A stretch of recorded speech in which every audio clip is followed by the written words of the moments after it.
की हैसियत से, हालांकि पूरा नहीं दे सकते, ये तो है भी ना, 1/3 दिया जाता है। कितना दिया जाता है सर अगर मुझे दान भी करनी है? इकबाल साहब जी 1/3 ना, अगर मैंने 1/3 दिया तो ये भी जानने का हक है कि भाई इससे किसको फायदा हो रहा है, ये भी जानने का हक है ना सबको। वही चीजें, यही चीजें अब बताई जाएंगी लोगों को। देखिए, वक्फ की जमीनें जो दी गई थी और जो लोग देते हैं वक्फ इसीलिए देते हैं कि गरीबों की मदद हो, मजलूमों की मदद हो, मदरसे खुले, एजुकेशन हो, लोगों को शिक्षा प्राप्त हो। अगर हॉस्पिटल नहीं है तो हॉस्पिटल बनाए जाए जिसमें गरीबों का सेहत हो, जो आपका करे। तो ये सारी चीजें वक्फ की जमीनें इसीलिए दी गई थी और दी जाती है। लेकिन संशोधन जो किया गया और जो इतना पगोंडा फैलाया जा रहा है, चंद बोरा मुसलमान जो गुजरात में ही पाए जाते हैं, हमारे प्रधानमंत्री उनसे बात करके उनसे राय ले लेते हैं, और हिंदुस्तान के जो इतने मुसलमान हैं उसमें क्या कोई इनको मौलाना, मोतवल्ली या इमाम या हमारे जो गुरु हैं वो नहीं मिले थे बात करने के लिए? तीसरी चीज, प्रधानमंत्री जी ने एक और संशोधन किया था, वित्तीय, जो 2000 की नोट छपवाई थी और हिंदुस्तान में लाए थे 2000 की नोट, और इतना जबरदस्त फैलाया गया था कि खुद 2000 की नोट में यही मीडिया ने उसमें चिप डाल रखी थी कि आप जमीन के 20 फीट भी जमीन के अंदर रखेंगे तो वो नोट पकड़ जाएगी। वो 7 साल नहीं चली, 7 साल। हिंदुस्तान में कितना बड़ा बोझ पड़ा था 2000 की नोट के लिए। आप इस बात को बखूबी जानते हैं कि हिंदुस्तान में लोगों ने लाइन लगाई है। नहीं, अब फिर देखिए चीजें, अब उसमें कहा जाता है इंदिरा गांधी ने 1000 का नोट चलाया था, फिर बाद में फिर 1000 बंद हुआ तो 1000 का नोट आया। राहुल जी, इंदिरा जी ने अगर चलाया था, लोग कोई मरा नहीं था, कोई इतना परेशान नहीं हुआ था जिस तरीके से 2000। ठीक नहीं, मैंने नोटों की बात की, एक बात कह रहे हैं, विषय पर आ जाइए। हाँ। नोट चलाई थी वो चल पाई? नहीं चल पाई। इसी तरीके से किसान के लिए जो ये लाए थे बिल, वो चल पाया? नहीं चल पाया। वक्फ बोर्ड को भी इसी तरीके से ये अमेंडमेंट किया और संशोधन किया, नहीं हो पाएगा। आखिरकार उच्च न्यायालय ने, मैंने आपके ही चैनल पे 2 दिन पहले कहा था, हमें उच्च न्यायालय पे पूरा भरोसा है और हमें न्याय मिलेगा, और वो न्याय अंतरिम न्याय मिला है, लेकिन मिला है। नहीं ठीक है, लेकिन 2 ही अधिनियम पर तो सवाल है सर, पूरे पे तो नहीं सवाल है, 2 ही अधिनियम पर सवाल है।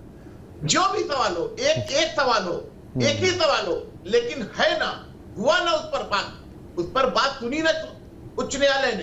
तो अच्छा, बार-बार इकबाल साहब, आप बार-बार कह रहे हैं कि हमारे प्रतिनिधियों से बात कर लेते। किससे बात करते? शिया से बात करते, सुन्नी से बात करते, हनफी से बात करते, देवबंदी से बात करते, बरेलवी से बात करते, पसमानदा से बात, किससे बात करते प्रधानमंत्री? बता दीजिए आप। एक नेता आप बता दीजिए जो जाता प्रधानमंत्री से बोलता कि देखिए वक्त में ये सारी चीजें नहीं होनी चाहिए, ये सारी चीजें होनी चाहिए। अरे कितने लोग थे, सबको बैठा करके बात कर लिए होते।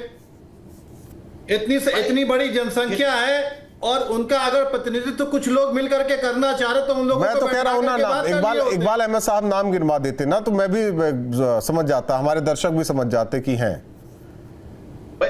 हम ये कह रहे हैं, नाम गिनवाने की क्या देश के प्रधानमंत्री को सारी चीजें पता नहीं है क्या?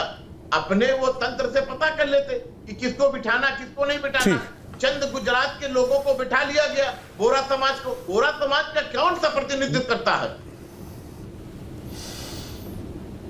भाई हिंदू समाज का अगर 0.1% भी है तो वो हिंदू समाज का कहा जाएगा। भारत का 0.1% है तो भारतीय कहलाएगा। ये कहा है कि गुजरात, ये अलग, ये अब तो अलग विषय है, अब तो चीजें। अगर हिंदुत्व की बात आएगी तो हिंदुत्व में सभी एक व्यक्ति या 2 व्यक्ति बैठ करके हिंदुत्व का डिसीजन नहीं ले सकते हैं। हिंदुत्व के ठेकेदार नहीं बन जाते हैं। नहीं बना नहीं गया क्या हिंदुत्व का ठेकेदार कभी इस देश में? नहीं है, बात बहुत लंबी। 1/3 का यहाँ पता चल रहा है कि यहाँ पता चल रहा है कि परिवार की पूरी जमीन पर दावा ठोक दिया। परिवार घूम रहा है बिना जमीन के, हो गया कि भाई साहब हमारी जमीन चली गई। वक्फ वालों ने कहा नहीं, हमें तो दान में मिल गया, लेकिन वक्फ में तो नियम है कि 1/3 ही आप दे सकते हैं अपने जमीन का हिस्सा। राहुल भाई जी, हम अपने बीजेपी के प्रवक्ता आनंद भाई से बात पूछना चाहता हूं कि देश में दलित भी हिंदू है, और उसके लिए कब संशोधन करेंगे कि वो मंदिर जाने से ले जो रोका जाता है फिर आ गए, फिर आ गए, फिर इकबाल अहमद साहब आप कहाँ चले गए? फिर बरेलवी जो है वो देवबंदी में नहीं जाएगा, देवबंदी हनफी में नहीं जा पाएगा। हनफी, एक चीज बता दीजिए, एक चीज बता दीजिए इकबाल अहमद साहब, एक मिनट, इकबाल अहमद साहब बोहरा के मस्जिद में जाकर नमाज पढ़ेंगे क्या आप?